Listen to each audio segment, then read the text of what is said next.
she walks through the corn leading down to the river. Her hair shone like gold in the hot morning sun. Well, hello there. Welcome to the Rough and Ready Rancher. Today we're going to be canning roast beef. And to start with, you need to have plenty of beef.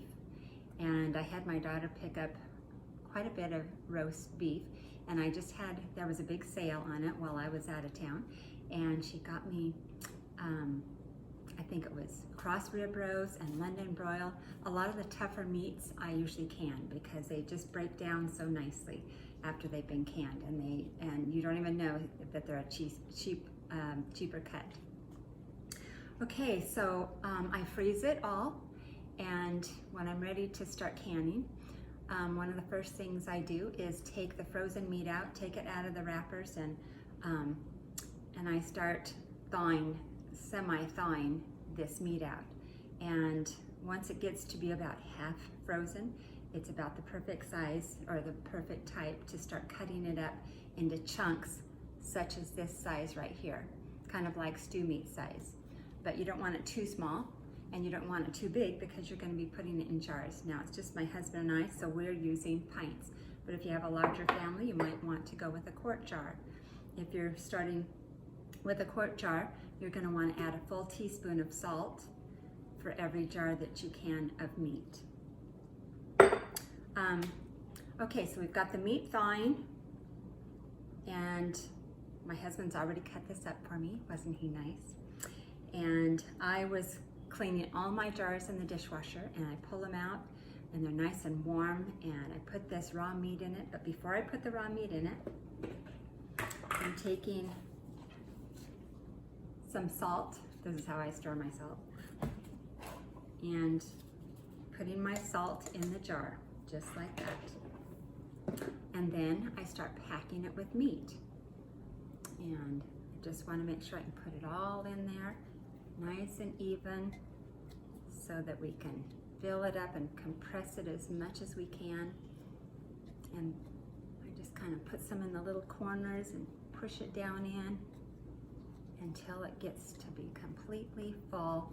But you want to leave an inch headspace at the top, remember, because it's not gonna, so that one, that's pretty good. So next, oh, I forgot to tell you something.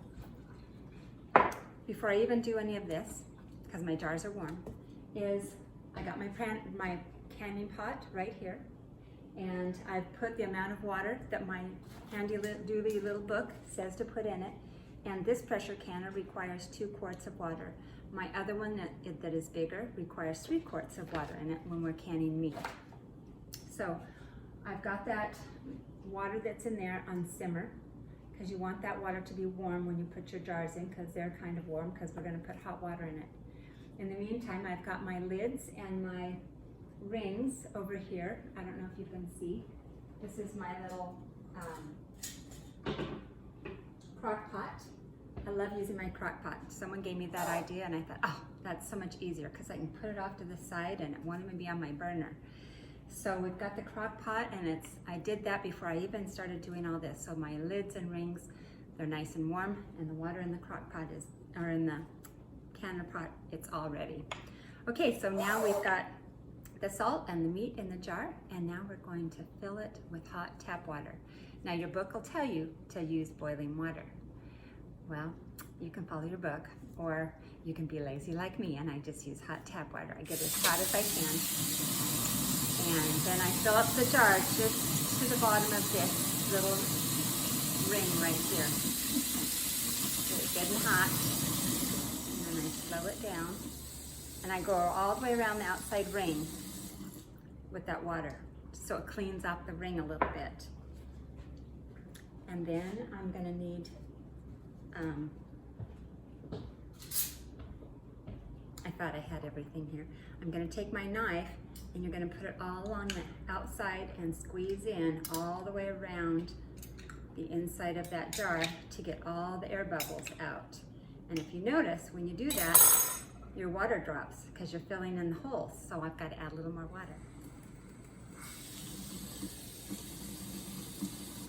Okay, there we go. So now I've got to get a clean rag, and I'm going to wipe that rim all the way around, because you want to make sure if there's any salt or any fat from that meat, it's gone. So at this point, we're going to put a lid and a ring on the top.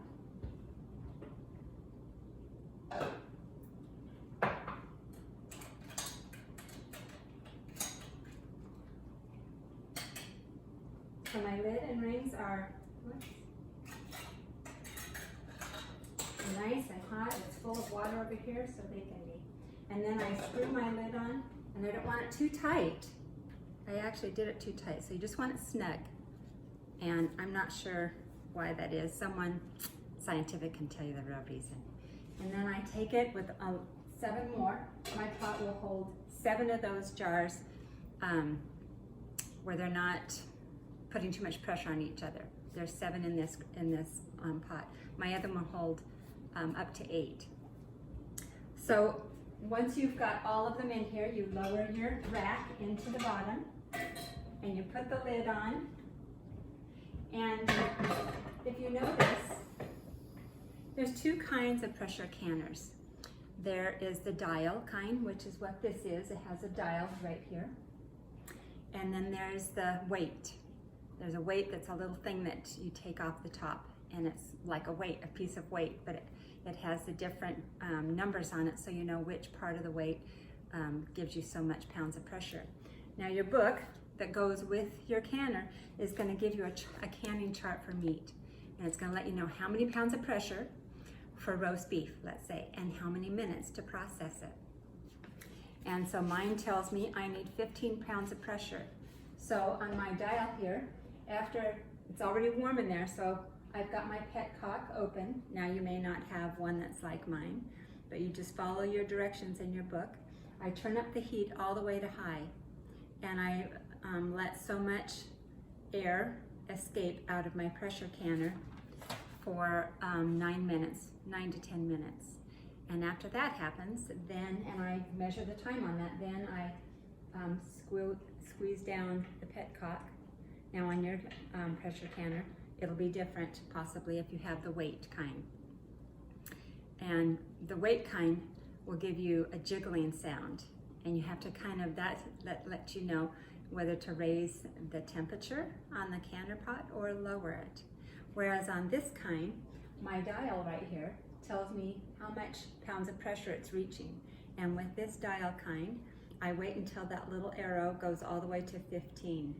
Once it hits 15 pounds of pressure, I have to do everything I can to keep it there. So I'm going to be slowly lowering it once it starts going up quickly to that number. And I just gradually lower it. I lower it a little bit and then wait a little bit. So because I want it to reach 15, and then after a little bit, I kind of lower it a little bit so it doesn't go to 15 too fast. And you don't want it to go past 15 because there's a danger point once you reach. So you just have to be kind of careful with that.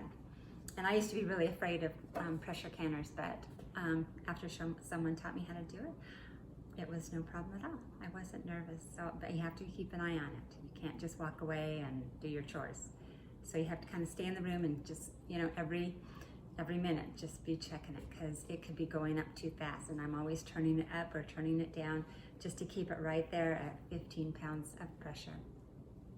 So once you're all done with your canning, and once you've done your 65, 75, 90 minutes, whatever it is, usually for quarts, it takes 90 minutes. For pints, it usually takes 75 minutes to do a batch. And once your dinger dings, then you can turn your stove completely off and then just leave it alone, and you can walk away and do all your chores or whatever you want to do. And then you let it cool. You don't take the lid off. There's a lot of pressure built up inside that canner. And so once the steam has gone out of your weight pressure canner, and you can usually tell with the weight ones, because you can kind of lift that weight just a little bit. I actually take my little knife and I kind of push the weight, not up and off, but just around, and you'll know if there's still pressure built up in there and it hasn't cooled enough. So you want it to be completely cool by the time you're ready to take it off. So let's say mine has already cooled down and it's ready to have the lid come off. what I usually do is I take the lid, well, I unscrew the petcock to see if there's any steam off of that, which I'm doing right now. And then I might pop it just a little bit to let some of the steam come out a little bit, because you don't want to cool off those jars too fast. In the meantime, you're going to want to have some towels down to put your jars on top of.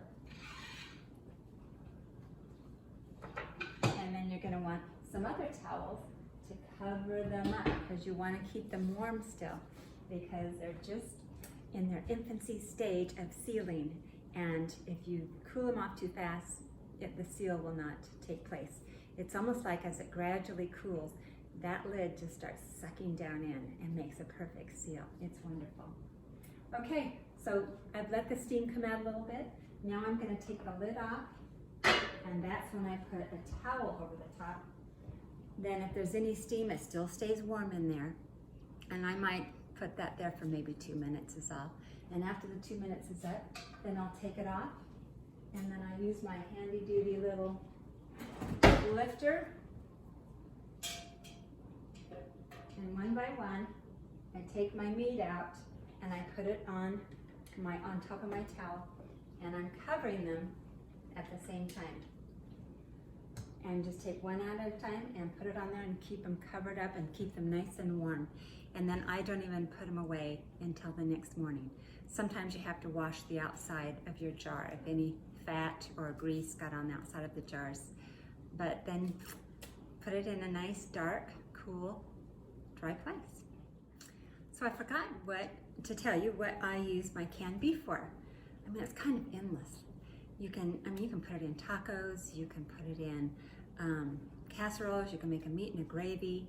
I usually take 2 of these and put it into a crock pot with some potatoes, carrots, onions, celery, and have my own stew.